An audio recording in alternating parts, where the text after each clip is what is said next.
few weeks ago on Take 5, we talked to a young paratrooper who had jumped from an airplane at some 43,000 feet in a free-fall parachute jump and opened his chute at 2,500. That was something of a record, and it was an eye-opener. But we lost sight or hadn't ever taken cognizance of the heritage of that jump. And that heritage goes back many years, and it goes back with a little lady in a very small package, Mrs. Tiny Broadwick, up here in Henderson, North Carolina. Mrs. Broadwick, how long ago was it that you made your first parachute jump?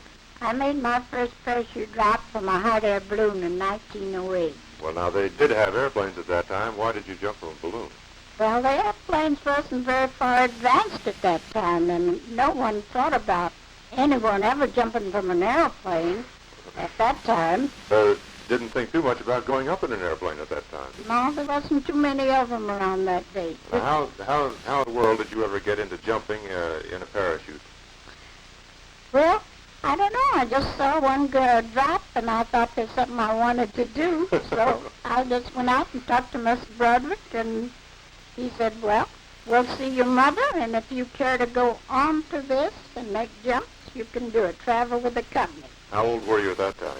I was 15. 15 years old, and you Yes. started jumping. Yes. Well, now, what did that work into after you had done your hot air balloon jump? Then you worked into airplanes later on, didn't you? Yes, we worked into airplanes. We went into that in 1913, and I worked with Glenn L. Martin, and I worked out at Griffiths Park in Los Angeles, and that was the start of the parachute work from airplanes. And, of course, now that puts you right up with the old-timers in aircraft work. Are you recognized by any of the organizations? Yes, I'm recognized by the early birds. That is the real flyers in the early days, and I'm recognized by the OX-5, and that's a big organization that takes over when the early birds are all passed away. They carry on. I see. Well, you have a citation, I believe, from the early birds, haven't you? Yes, I have a award from the early birds, and I'm very proud of it. Well, let's look at it. I'd like to see it because I think you should be proud of it. Verla, would you bring that in for me, I believe please? this is your daughter. Yes, this is Liz my up daughter, here. Verla. And this is your citation from the early birds. Is Yes, that correct? That's Good. right. And I don't suppose many of those, thank you very much, Verla. I don't suppose many of those have gone to women, have they? No, we don't have too many women now for the early birds. I think there's very few of them left. Now, we're standing right next to a parachute, which we have draped over a banister here. Which parachute is this? Is this one that you used in your early days of jumping? Yes, this is the one that I use mostly in my exhibition work as I travel around from airplanes. And this is the one I should give to the state of North Carolina. I believe this is going to the Department of Archives and History here. Yes. Now, what kind of a rig did you use to carry this on your back with? I guess it was on your back, wasn't it? Yes. We use something like a Boy Scout knapsack on the back, and I think I have a coat that I could show you that. Verla, if you'll hand me that thing, I believe we'll look at that too. That's this is the jacket you used to Yes. use. This is the jacket, and this is where I put my parachute in, and I would put this little coat on, and I have a little seat here that when I come down, I would tie that around and sit on this little seat. And I never was hanging in space. I just had a little seat to sit on. And you had a ripcord with this, I guess. Yes, this is the ripcord that I had over my shoulder. We tied it on the other side. And then when I would pull that, my parachute would come out of there, and I always come down safely. Apparently you did. Now, this was something, thank you, Verla. This was something of an innovation, the parachute itself, let alone a woman being on it. Did you have any luck in presenting this to the government, or did you have any contact with the government on this?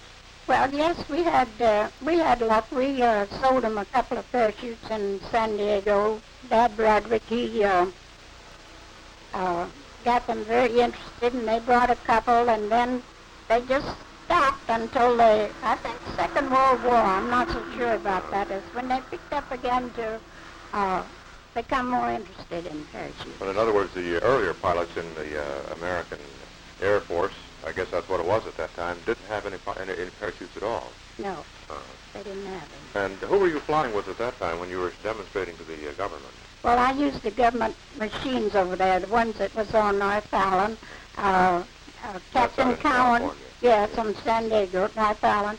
Captain Cowan taken me up a couple of times, and Oscar Brindley, the civilian instructor, he'd taken me up from the island to go to San Diego to make my exposition drop there in 1915 at the San Diego Exposition. We would fly from North Island over there. Now, in opening our Take 5 this evening, I just mentioned that parachute dropping 43,000 feet and a free fall of about 40,000. Would you like to try that? No, that's a little bit too far for me right at this time, although I'd love to make another parachute drop, but not that long distance. When was your last parachute drop? 1922. 1922. That's Yes. 41 years ago. Yes. I I miss it very much. I'm sure you do, the excitement of it, but it seems that the initial jump would be the one that would be the hardest one. No, never bothered me. Never bothered you. No. I think it would me. Now, in jumping out of a plane, did you find that was a great deal different from jumping from a hot air balloon? Well, it was lots easier for me to jump from an airplane than it was for the hot air balloon. The hot air balloon had to take you. You went wherever the wind taken you, and with this airplane, I could pick my landings, and that made me very happy. I should think it would. The fact that you landed at all should make you happy. Tiny Broadwick, I've got to ask you, how old are you now? I'm 70. And how tall are you? I think I'm about 5 foot. I think you are. I'm about 6'4", and I can find you down there someplace.